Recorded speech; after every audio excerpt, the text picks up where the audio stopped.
Welcome back to the Mecca. Sean St. Jacques, John Piersos, Big East semifinals between Seton Hall and Villanova. Pirates lead it 38-35 with 11:58 remaining here at Madison Square Garden. Reminder, you're listening to Seton Hall men's basketball on 89.5 WSOU FM, WSOU HD in South Orange, New Jersey. John, this one has been a fun one. Back and forth here in the second half.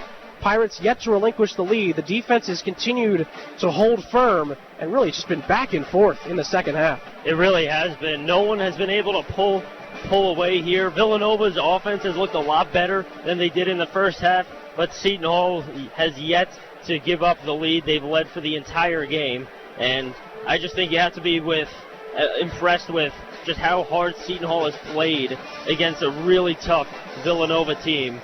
Desi Rodriguez has really come to play today with 12 points, and Powell has 9 points, 3 of 5 shooting, and he's actually made a couple of three-pointers on offensive fouls away from the basketball, so he could be over 10 points if the Pirates didn't foul right before he shot a couple threes.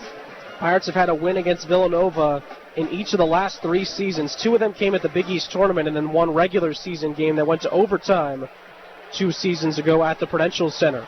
Pirates trying to make it 4 straight seasons with a win over Villanova. Wildcats have it out of the timeout. Left wing Jalen Brunson, guarded by Madison Jones. Dribbling to his left, gets inside, spins, takes a tough shot over Jones. No good off the back of the iron. Powell has the rebound and sprints up the court. Here comes Miles Powell, turns away, kicks it out top of the key to Angel Delgado, and it's swung over to the right wing for Madison Jones. Dribbles to his left, gets it to Desi Rodriguez on the right wing. Works his way inside, now gets it back out to the far baseline. Rodriguez dribbling to his left, gets inside. Tough floater is good. Takes the contact inside and gets it to go over Eric Paschal. 40-35 Pirates with 11:12 to go. Desi Rodriguez, 14 points to lead all scorers. Nobody else for either side is in double figures. Here comes Chris Jenkins, gets a screen from Reynolds, gets it out to Brunson, the left wing, guarded by Madison Jones. 10 to shoot. DiVincenzo swings it over to Paschal, who travels. Turnover from Villanova, and the Pirates get it back with 10:55 remaining. Villanova now with no field goals in the last 2.5 minutes.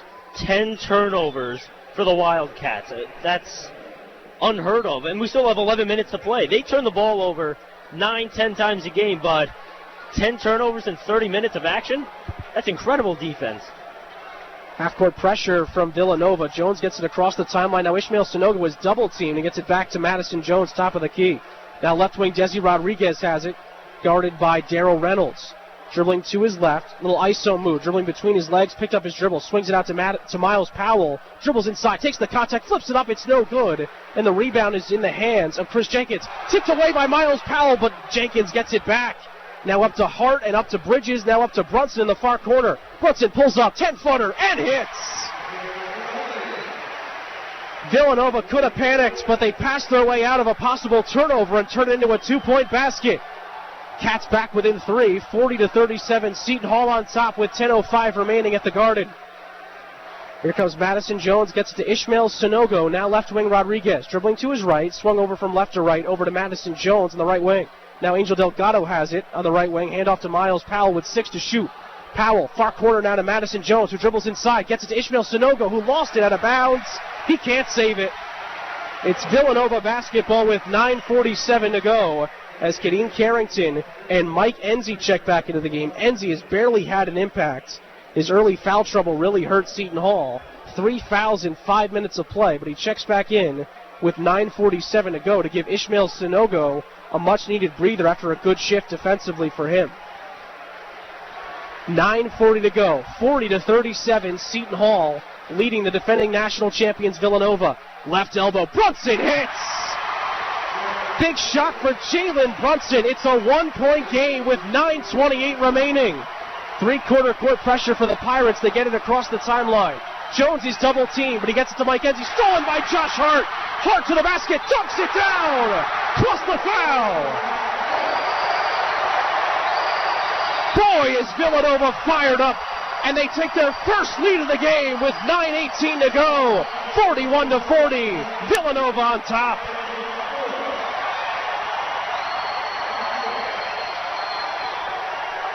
That was a Big East Player of the Year kind of play from Josh Hart. And it's a 6-0 run for Villanova. If I'm Kevin Willard, I'm thinking about using one of the 3 timeouts he has remaining. You don't want this one to get out of hand quickly. Free throw is missed by Josh Hart. Mike Enzi has the rebound. Rare miss at the line for Hart. Now it's 4 fouls, by the way, on Mike Enzi. That was on him, on the Josh Hart slam. 9:05 to go. Villanova in front for the first time tonight. 41-40 over Seton Hall. Top of the key, Mike Enzi gets it to Angel Delgado, who dumps it inside to Rodriguez. Spins inside. Foul is going to be called on Villanova. Couple of Villanova players in the vicinity. It's going to be, it looks like, on Josh Hart. And for Josh Hart, that is his second personal.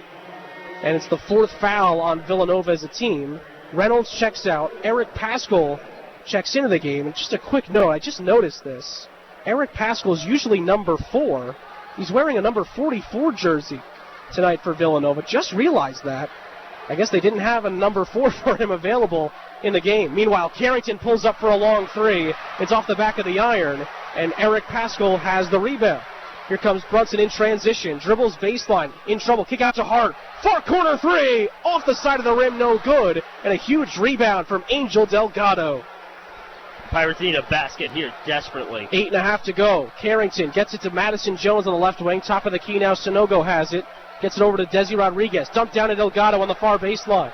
Gets it to a cutting Madison Jones, who's fouled. Almost got it to go. But he missed the shots. Just barely off the back of the rim. And Jones will go to the line for 2.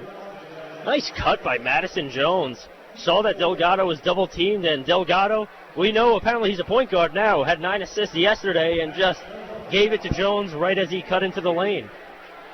Madison Jones at the line, transfer from Wake Forest University, 13 points yesterday against Marquette.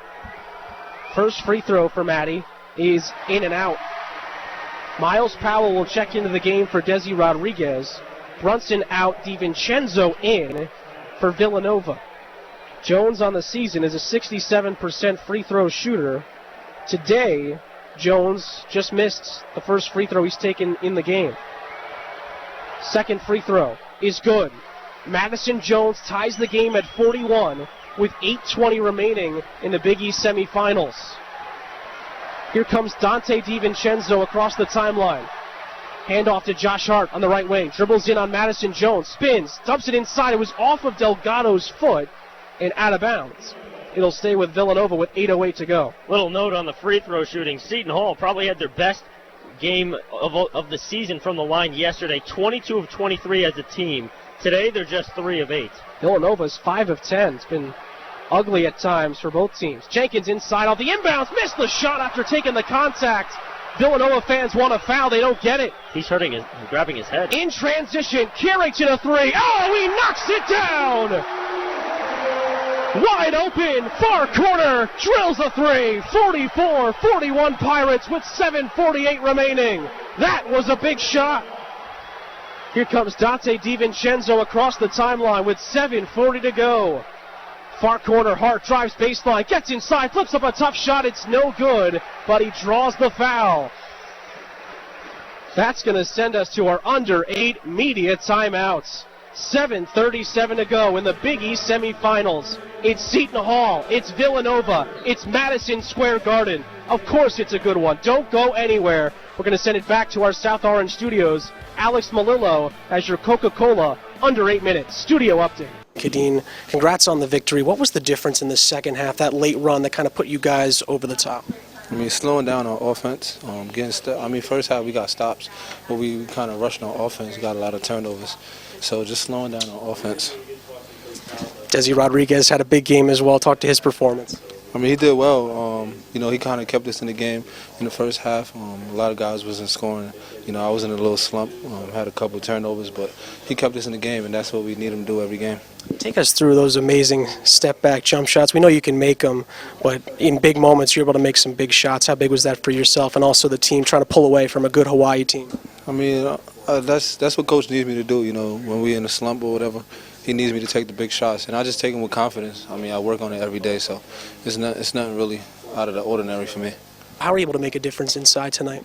No, I just came with the mentality that I got to go hard and get the team leave when I win because we got a big game tomorrow. We got to leave here and go back to Jersey 2-0. That's our goal right now, and they're a really good basketball team. They came hard at us, and we were expecting that. That's why we play good. What's the atmosphere like playing in this Block Arena? It seemed like everyone's cheering for everybody, and you're playing in front of some armed service members. Talk about the environment in there. Yeah, I'm not from this country, but I really respect, and I got to say thank you to these people. They go because I'm in this country right now, and they sacrifice their life for us. I really appreciate that. I got a lot of respect for these people here because they really going through a lot of stuff to make sure we live free. We got like a free country, like as coach tell us, like these guys die for us every day, and we gotta appreciate it and come here. It's an honor. I really appreciate it. I think nobody from my country ever came here, and I really proud of myself to be here and be with these great people. Welcome back to Ripken Stadium in Aberdeen, Maryland. First round of the Big East Baseball Tournament. Sean St. Jacques and John Piersos, 5-3. Seton Hall leads it. Shane McCarthy is back out for the Seton Hall Pirates here in the bottom of the 8th inning. He's in his 8th inning of work. Seton Hall starter has given up 3 runs on 10 hits. He's at 102 pitches right now. And he's going to have to face the 4, 5, and 6 hitters in the Creighton lineup. First pitch to Gandy is low for a ball, and it's 1-0. John, what do you think about the decision by Coach Shepard here? I agree with it. Shane McCarthy has looked really good in his last 2 innings, 6th and 7th innings, both shutout innings. And you think that McCarthy is not going to be used for the rest of the Big East tournament unless he were to come into relief sometime during a championship game on Sunday. So you might as well save your bullpen now and just hand the ball to Skellinger in the 9th. 2 balls and no strikes now on Matt Gandy, the DH. 2-0 pitch is in there for a called strike, and it's 2-1. Gandy on the day is 2 for 3, did score a run, flew out to center in his first at-bat. Back in the 5th, he did single, doubled back in the 4th as well, and then scored that run. The 2-1 now is low for a ball, now 3-1 on the cleanup hitter. And now that McCarthy is over 100 pitches, you got to think if he gets in any kind of a trouble in a 2-run ball game, he's gonna have a short leash. Gandy awaits the 3-1 pitch. McCarthy sets and fires. Pitch is grounded to second. On a hop, Caputo fires to first in time for out number 1. A big first out here in the 8th for Shane McCarthy. And as Brett Murray steps in, we talked about Shane trying to get into that groove, and it seems like he's found it in these later innings, yeah. Yeah, you look at the 6th inning, 1-2-3 inning. In the 7th, he retired the first 2 batters, gave up a 2-out single, but then got Fowler to ground out. So last 2 innings, he's looked really good. He's found the rhythm that he searched for all game. Murray comes up. First pitch to him is chopped foul just over the Seton Hall dugout off to the right, and the count is 0-1. Murray is 1 for 2. Was hit by a pitch back in the 2nd, singled in the 4th, and flew out to left field in the 5th. Nobody on, 1 out. Seton Hall leads it 5-3 here in the bottom of the 8th over Creighton. 0-1 pitch is chopped foul back to the screen, and the count is 0-2. Shane McCarthy and Raleigh Lacey both got into trouble early in the game. Seton Hall got 2 runs in the 1st, went back and forth in the middle innings, in the 4th and the 6th, through the 6th. McCarthy has settled down since then. The 0-2 pitch just misses off the outside part of the plate, and the count on Murray is now 1-2. That just missed. McCarthy gets the sign, fires a 1-2 pitch outside for a ball, and the count is now 2-2. On deck is Harrison Crawford. McCarthy fires a 2-2 pitch. Outside again. That just missed. And the count is 3-2. That was awfully close to being strike 3.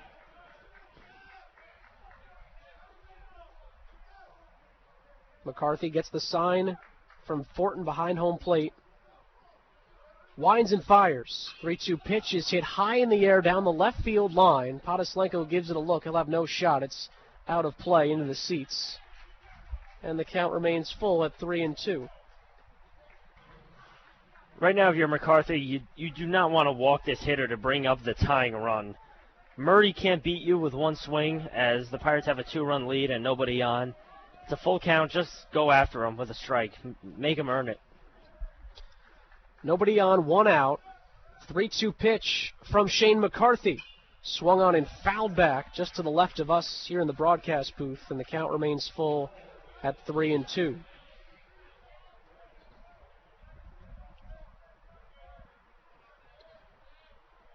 McCarthy fires another 3-2 pitch. Swung on and missed. Strike 3. McCarthy pumps his fist. It's a big strikeout for McCarthy and a big strikeout for Seton Hall. 2 away here in the bottom of the 8th. It's only McCarthy's 4th strikeout. Big East leader in strikeouts. Really hasn't had that put-away kind of stuff tonight. Again, kind of finding his rhythm late here in the game. But a huge strikeout nonetheless, and this will most likely be his last batter. 2 outs, nobody on in the 8th. Harrison Crawford steps in. He's 0 for 2. First pitch to him is outside for a ball. And the count is 1-0. Grounded out to third back in the 2nd. Sac fly and an RBI in the 4th. And then grounded out to Caputo at 2nd, back in the 6th. 1-0 pitch outside again, a little low as well. And the count is 2-0.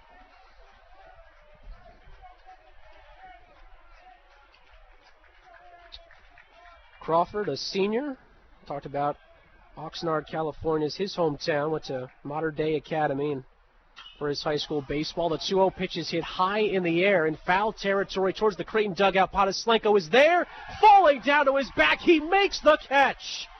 Pumping his fist. It's a big 1-2-3 inning from Shane McCarthy, who fights his way through 8 innings in the Big East tournament. What an outing from him. And we head to the top of the 9th. Seton Hall leads it 5-3. They'll look to extend that lead when we come back here on WSOU. Seton Hall defeats St. John's 7-0 on Senior Day here at O&T Carroll Field. Sean St. Jacques joined by Derek Jenkins here on Pirates postgame. Derek, what a day it was for the seniors, getting sent off in this way, winning the series over St. John's, and continuing to battle for a spot in the Big East tournament. Sum up this incredible day with you, your family, and your teammates going off like this. Really from the beginning, the post game, where we walk out with our parents and get a plaque or picture. So that was kind of emotional for some of the moms. And you hate watching your mom cry. So, it was just good to be with our families and have our families here to watch us. And I couldn't think of a better way to go out and to play my last game on this field. Not only for me, but for the team. It was a team effort from the beginning, from the first inning, and we just battled. And that shows a lot about our team because we came back from pretty tough loss yesterday. So we came back right away and said, we're going to be resilient like we have been all year. So we did a great job and it feels great. That third inning, you, Zach, and Brett all drive-in runs in that 3-run third inning. That must have been incredible for you guys, especially as seniors. Just talk about your day as a whole, 4 for 5 going out with an incredible game like this. Well, honestly, my best at bat was probably my last one, where that was the hardest ball I hit all day. So, it was just great, and not even. I hit the ball well, and I was just sticking to my process and what I was trying to do without worrying about what they were trying to do. And it was just great seeing Font and Wags getting their hacks in and squaring up balls and radio too. It was just a great effort out of the lineup, and I'm just blessed to be able to say that we beat St. John's and won the series on the last day at O&T. Cullen Dana was fantastic today. A complete game shutout for him. On Senior Day, a freshman really stepped up for you guys. Yeah, it was awesome. We're as good as the worst guy is. So it doesn't matter age. These guys are freshmen. The freshmen throwing a complete game shutout. That's not something you hear every day. And he did it, and he did it with style, and he worked really hard. So that was awesome, and that was tremendous. And we really needed that. We needed a guy, one of the pitchers, to step up after that tough loss yesterday, and he did a great job of that. Derek, congratulations and good luck going to Indianapolis. Thank you. Appreciate it.